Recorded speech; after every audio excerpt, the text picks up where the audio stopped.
Well, Mark, it's good to see you again, and I trust you had a good New Year's break. Very good, thank you, Rodney. Not bad at all. And I hope you had a good one too. Really good, thanks. So, Mark, tell me a bit about your career and how you came to be here today.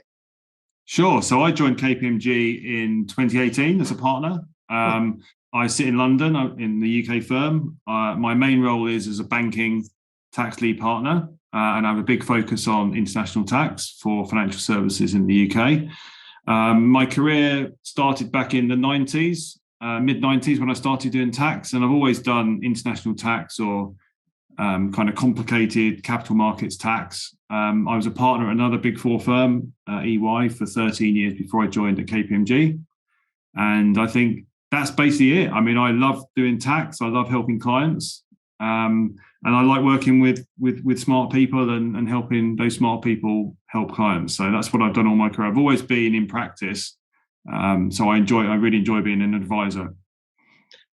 Interesting, Mark. And tell me, interesting background and the switching firms. What do you like about the culture at KPMG?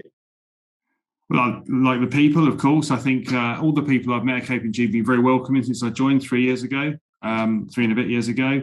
I find most people at KPMG absolutely brilliant at tax. I say most. I say virtually all the people I work with are brilliant at tax, and I think we show that in the market when we're really out there helping clients on their difficult, complex issues. I think we are absolutely brilliant at tax. So I really like that. I think when we're connected and think globally, we can really be at our best. So I've really enjoyed joining KPMG. I love the network, and I'm hopefully continue to meet more people around the world and help serve our global clients. Nice sense of connection and taking care of clients and future clients. Hard to beat that in terms of two positive dimensions of culture. Now, Mark, some crystal ball gazing.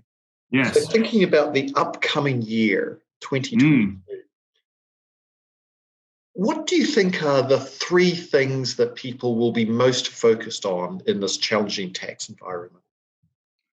Yeah, so I think within financial services, which is where I focus on international tax, I think, clearly the ESG agenda is now picking up steam. So when I talk to my clients, they're very worried about how they will deal with various regulatory reporting, how tax and how the tax function kind of inputs into some of the stuff that banks especially are doing around the ESG.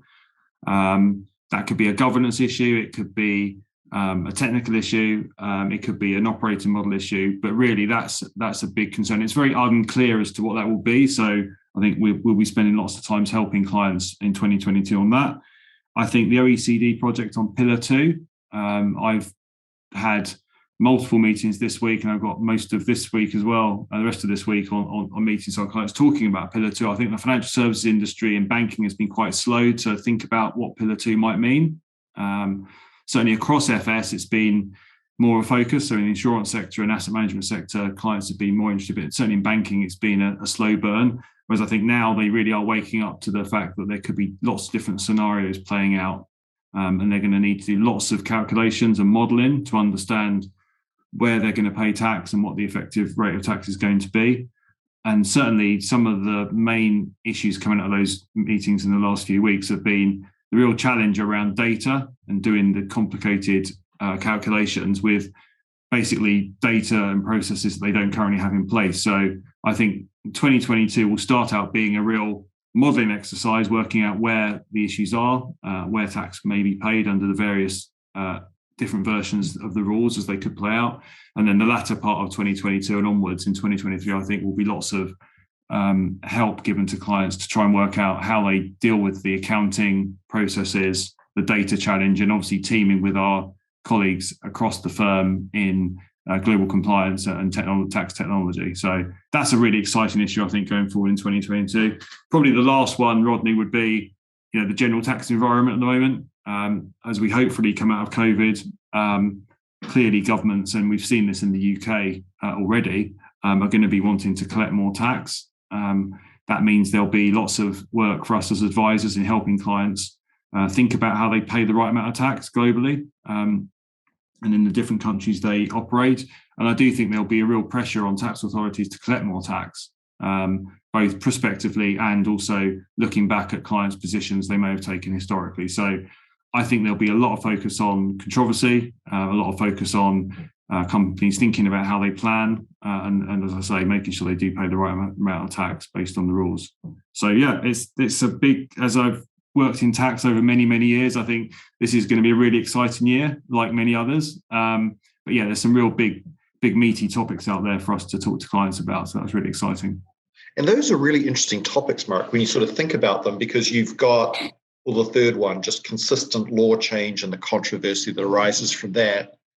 But those other two topics, the whole global tax landscape arising from BEPS, and then the whole question of ESG, I can imagine that those at some times must be almost overwhelming to people because it's hard to know exactly where to start.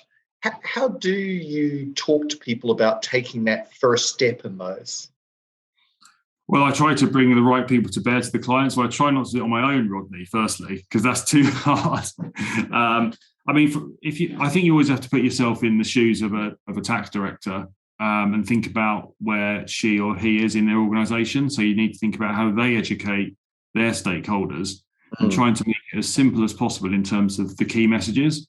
So, if you take pillar 2, the key message is, what's the technology ask? How are we going to build a budget to be able to deal with that? Secondly, how are you going to interact with the different tax authorities around ensuring that you are doing the calculations correctly? And thirdly, do you have the resource model yourself to be able to deal with that? So I think I always try and put myself in the shoes of the client and think, okay, what are the 2 or 3 key things I need to take from a tax change?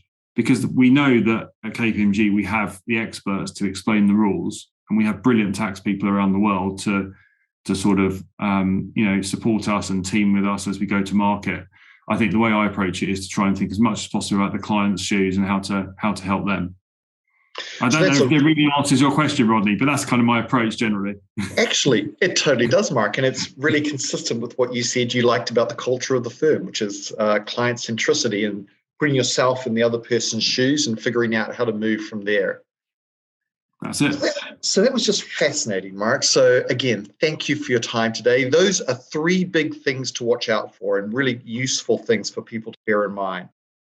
We've got BEPS, we've got ESG, and we've got the ongoing and seemingly relentless pressure of tax law change and the resulting controversy. I can imagine that stuff's going to keep you busy from 22 and well beyond, Mark. Hopefully, yes. Into my retirement. Who knows? Okay. Well, Mark, nice to catch up with you. And again, Happy New Year. Nice to speak with you, Rodney. Thanks a lot.